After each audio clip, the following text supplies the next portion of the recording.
वैसे ही cell sale account में हो जाएगा हमारा डेटर्स टू सेल। तो जैसे परचेज में डेबिट साइड आया था, सेल्स में आ जाएगा हमारा क्रेडिट साइड, क्योंकि इसकी एंट्री होती है ना debtors to sale, debtor to sale. तो हम लेजर में पोस्टिंग करते वक्त उसका क्रेडिट साइड में डालेंगे, by amount as per sales book. कितना? 192,100। वैसे हम माथुर एंड जैन का अकाउंट क्लोज करेंगे, जैन एंड सन्स का अकाउंट बनाएंगे, और एक गुप्ता एंड वर्मा का अकाउंट बनाएंगे। ठीक है स्टूडेंट्स, अब हम नेक्स्ट बुक अपनी पढ़ेंगे, परचेज रिटर्न बुक। अभी तक हमने परचेज बुक और सेल्स बुक पढ़ा ना, अब हम पढ़ेंगे परचेज रिटर्न बुक।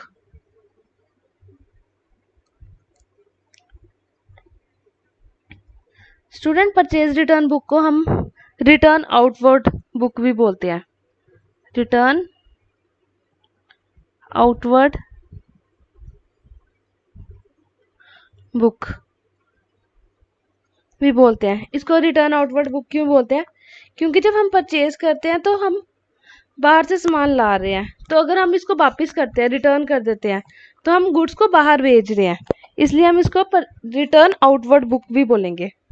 ये आपको एग्जाम में क्वेश्चन आ सकता है कि परचेज रिटर्न अगर कह रहे हैं तो उसको रिटर्न आउटवर्ड बुक बोलते हैं कि नहीं बोलते हैं? तो आंसर इज यस, इसको रिटर्न आउटवर्ड बुक भी बोलते हैं।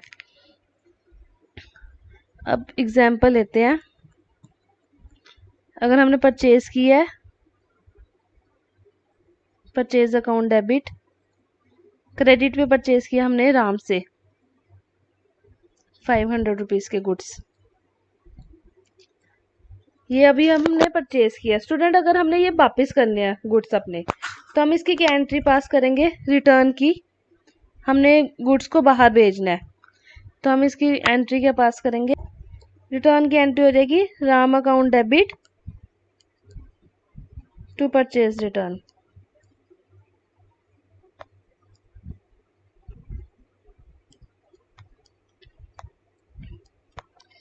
और इसको परचेज रिटर्न को हम बोलेंगे रिटर्न आउटवर्ड बुक, क्योंकि हमने माल वापस भेज दिया।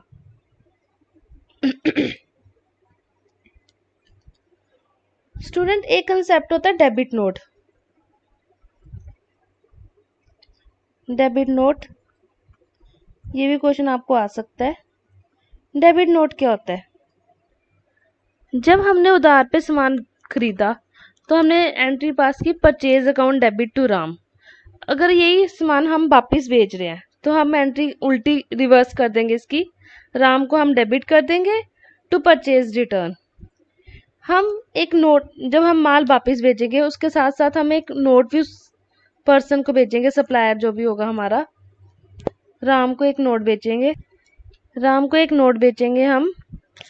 जैसे सामान हमने उसको वापस भेजा, एक नोट भी उसको भेजेंगे कि हमने जो तेरा अकाउंट है, राम का अकाउंट है, वो अपनी बुक्स में डेबिट कर दिया है। इसको डेबिट नोट बोलते हैं। ठीक है, जैसे सामान हमने उसको वापस कर दिया, परचेज किया तो सामान आया, तो वापस किया तो सामान गया, सामान के साथ साथ हम उसको एक नोट बेच देंगे जिसमें लिखा जाएगा कि राम तेरा अकाउंट हमारी बुक्स में डेबिट कर दिया गया है, पहले क्रेडिट था अब अकाउंट तेरा डेबिट कर दिया है, उसको हम डेबिट नोट बोलेंगे। अब इसकी एक एग्जांपल देखते हैं। हमें एक परचेज रिटर्न बुक बनानी है अल्फा एंड कंपनी की, sari dealer and post them to ledger. 4 Jan 2016 को debit note number 101। Debit note क्या हुआ? हमने उसको रिटर्न कर दिया, गुड्स परचेज किए थे अब उसको वापस कर दिया। रिटर्न किसको किया? गोयल मिल्स को, सूरत में है। 5 polyester sari eight the rate of ₹1000। अब इसका हम बनाएंगे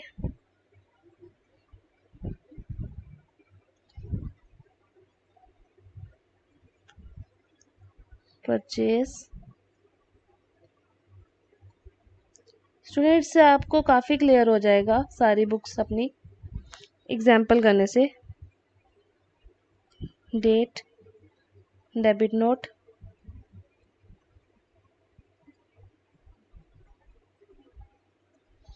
नेम ऑफ सप्लायर,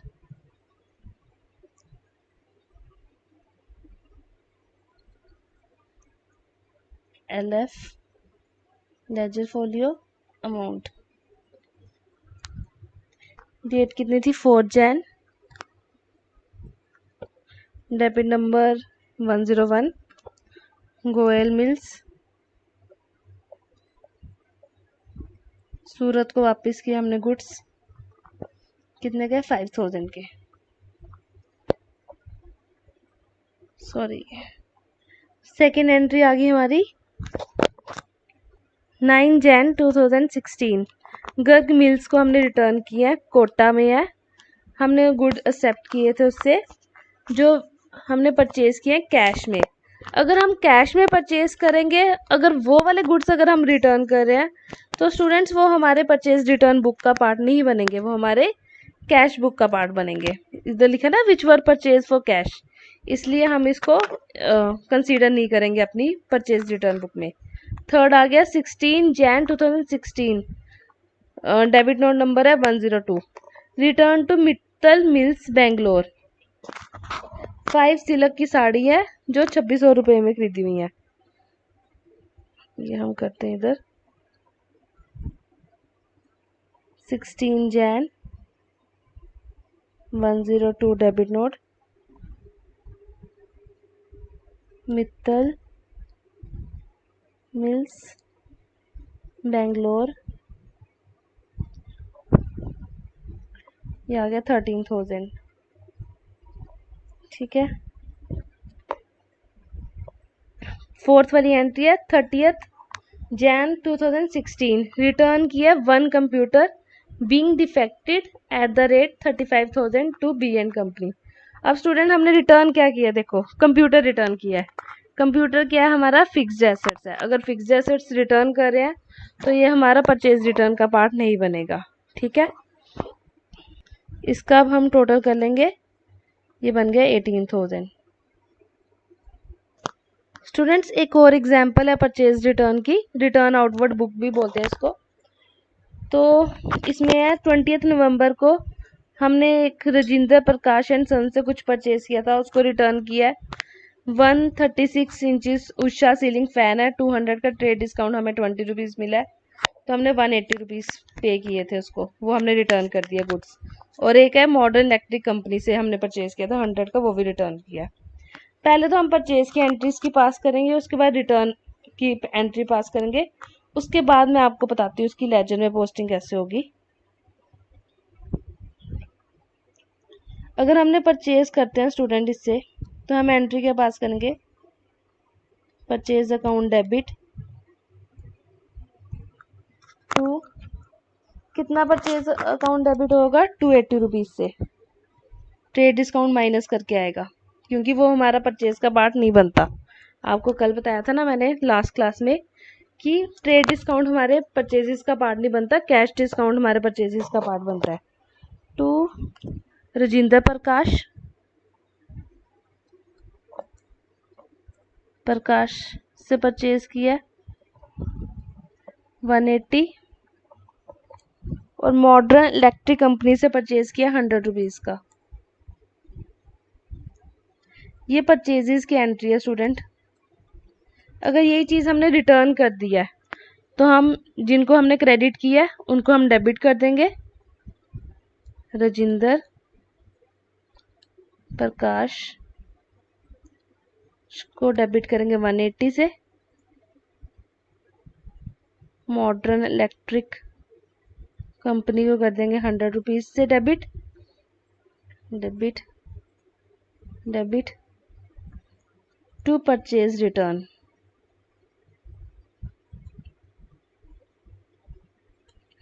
280। अब परचेज रिटर्न की बुक कैसे बनेगी?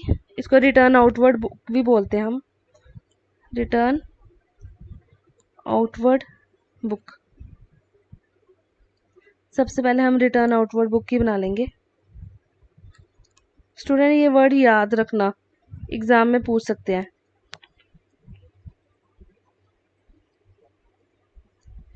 ये हमारा क्रेडिट साइड पे है, रिटर्न आउटवर्ड बुक इसलिए ये हमारा क्रेडिट साइड पे आएगा। By amount,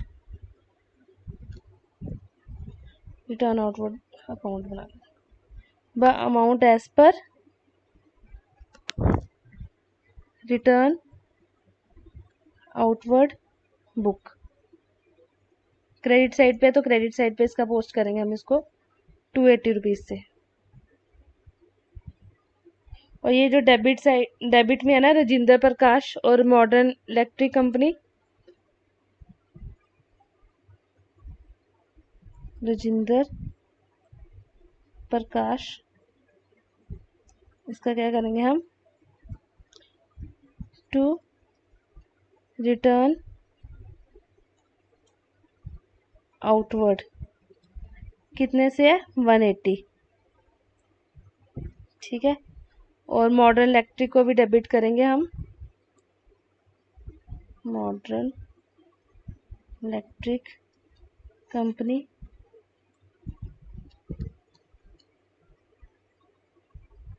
to return outward 100 से। स्टूडेंट, अगर आप जर्नल एंट्री करके करेंगे ना, इसकी बुक्स वगैरह बनाएंगे, तो आपको काफ़ी आसान हो जाएगा। तो अगर आपको कहीं पे डाउट हो रहा है, कुछ नहीं समझ आ रहा, तो आप इसकी जर्नल एंट्री पास करें फर्स्ट, उसके बाद आप इसको जर्नल वो करें, लेजर बनाएं। अगर आप डायरेक्ट लेजर में जाएंगे, मे बी आपकी मिस्टेक हो जाए। कोशिश तो यही होगी कि लेजर पे जाए, बट फिर भी अगर आपको कहीं पे डाउट आ रहा है तो आप जर्नल एंट्री पास कर लीजिए। जैसे मैंने आपको करके दिया है कि पहले परचेज करके देखा, फिर रिटर्न किया उसको, एंट्री अपोजिट होगी, फिर उसके बाद आपने लेजर में इसको पोस्ट किया, ठीक है। आपने परचेज देख लिया, purchase book, purchase return book देख लिया आपने, उसको ही रिटर्न आउटवर्ड बुक कहते हैं। सेल्स बुक देख ली, अब हम देखेंगे cell return book, cell return book.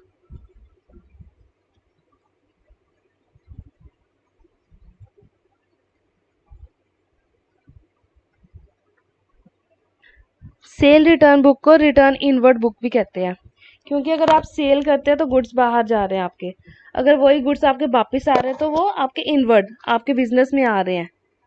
Return inward books. Purchase return को रिटर्न आउटवर्ड बुक कहते हैं, और सेल रिटर्न बुक को रिटर्न इनवर्ड बुक कहते हैं। ये आपके एमसीक्यूज बन सकते हैं स्टूडेंट्स। अब इसकी एग्जांपल लेते हैं। सपोज आपने सेल किया है, सेल की एंट्री होती है डेटर्स टू सेल। सपोज आपने राम को क्रेडिट पे सेल किया है, अब यही अगर आपको वापस आ रहे हैं गुड्स, तो क्या एंट्री आपकी पास हो जाएगी।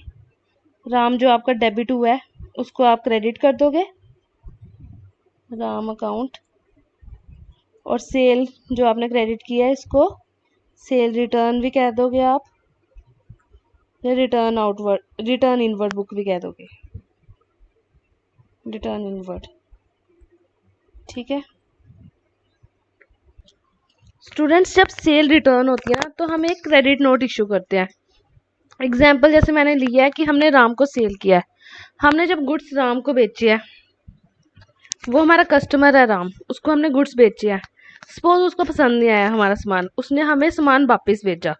जब उसने हमें अपना सामान वापस भेजा, तो हमने उसको एक नोट इशू किया,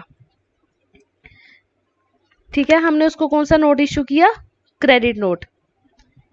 क्रेडिट नोट इशू कर दिया कि राम, हमने तेरा अकाउंट अपनी बुक्स में क्रेडिट कर दिया। परचेज रिटर्न में स्टूडेंट हम डेबिट नोट इशू करते हैं, और सेल रिटर्न में हम क्रेडिट नोट इशू करते हैं। ये वाली काफ़ी कंफ्यूजन रहती है स्टूडेंट्स को, बट अगर आप इसकी भी जर्नल एंट्री के थ्रू आप इसको देखोगे ना सब कुछ, तो आपको क्रिस्टल क्लियर हो जाएगा। जैसे राम को हमने क्रेडिट किया है सेल रिटर्न के टाइम पे, और क्या करेंगे हम, क्रेडिट नोट इशू करेंगे। जब कस्टमर हमें सामान वापस भेजेगा, क्या आएगा, रिटर्न इनवर्ड, हमारे पास सामान वापस आएगा ना, और इसको रिटर्न इनवर्ड बुक कहते हैं। अगर सामान वापस आ रहा है तो हम उसको एक नोट इशू करेंगे। नोट कौन सा इशू करेंगे, कि राम, हमने तेरा अकाउंट अपनी बुक्स में क्रेडिट कर दिया, जो डेबिट अकाउंट था वो हमने क्रेडिट कर दिया। स्टूडेंट्स, हमने कैश बुक आगे पढ़ेंगे हम डिटेल में। परचेज बुक हमने पढ़ ली, परचेज रिटर्न बुक पढ़ ली, सेल्स बुक पढ़ ली, सेल्स रिटर्न बुक पढ़ ली। बिल्स रिसीवेबल बुक क्या होती है स्टूडेंट? जितने भी बिल रिसीव करते हैं वो हमारी बिल रिसीवेबल में, और बिल्स पेबल हमारे बिल्स पेबल बुक में आते हैं। ये सब हम बिल्स ऑफ एक्सचेंज चैप्टर में पढ़ेंगे अच्छे से। और कोई भी ट्रांजैक्शन जो इन 7 बुक्स में नहीं आ रही वो हमारी जनरल प्रॉपर में आएगी। हमने फिक्स्ड एसेट्स परचेज अगर हम क्रेडिट में करते हैं, हमने ये चीज़ें पढ़ी थी ना, तो वो आएंगी। तो स्टूडेंट्स हमारा नेक्स्ट टॉपिक होगा अब कैश बुक। कैश बुक में जैसे मैंने आपको ऑलरेडी बताया, इसमें सारी कैश रिलेटेड ट्रांजैक्शंस होगी हमारी। तो ये भी हमारा कैश बुक ही हमारा सब्सिडरी बुक का पार्ट है। और इसके 3 काइंड्स हैं, 3 टाइप्स की हमारी कैश बुक बनती है स्टूडेंट्स। इसमें आपको जैसे मैंने पहले बताया कि कैश बुक में सारी कैश रिलेटेड ट्रांजैक्शंस आ जाएंगी आपकी। कैश में परचेज कर रहे हैं गुड्स, वो आ जाएगी। कैश में सेल कर रहे हैं, फर्नीचर परचेज कर रहे हैं कैश में, रेंट पे कर रहे हैं कैश में, मतलब सैलरी कुछ भी अगर आप कैश में कर रहे हैं, जब खरीद रहे हैं, जब बेच रहे हैं, कुछ भी कर रहे हैं कैश में, तो वो सारी आपकी कैश बुक में आ जाएगी। तो कैश बुक की 3 टाइप्स हैं स्टूडेंट्स।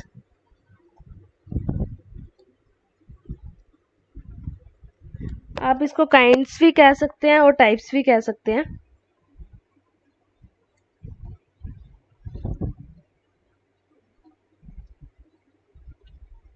कौन सी 3 काइंड्स हैं? Simple cash book,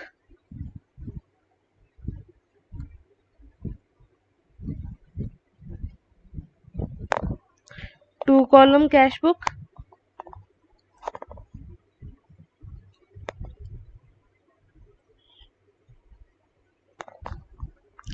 three column cash book.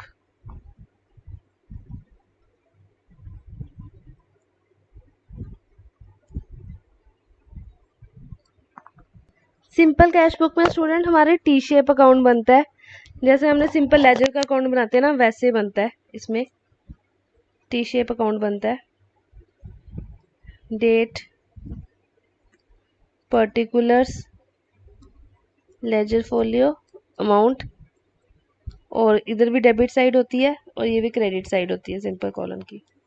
इसमें भी debit, date, particulars, ledger folio, amount.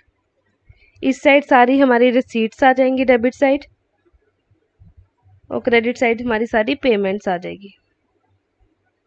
Business organisation को जो भी पैसा आ रहा है कहीं से भी, चाहे वो सामान बेच के आ रहा है, एसेट बेच के कैश आ रहा है, कहीं से भी उसको कैश आ रहा है, वो सारी इस साइड रिकॉर्ड करेंगे। और वो जो भी जितनी भी पेमेंट्स कर रहा है कैश में, खर्चा हो रहा है, अगर कैश उसका बाहर जा रहा है तो वो सारा इस साइड आ जाएगा। ये नॉर्मली ऑर्डिनरी अकाउंट होता है एक किस्म से। और डेबिट साइड हमेशा इसकी ग्रेटर होती है as compare to credit side. Since the payment can not exceed the available cash, उसकी पेमेंट ज़्यादा नहीं होनी चाहिए उसकी रिसीट से। ये सिंपल कैश बुक है स्टूडेंट। आज थोड़ा सा ओवरव्यू लिया हमने, कल हम इसको थोड़ा डिटेल में पढ़ेंगे। और आज की क्लास हम इधर तक ही कंक्लूड करते हैं। Thank you.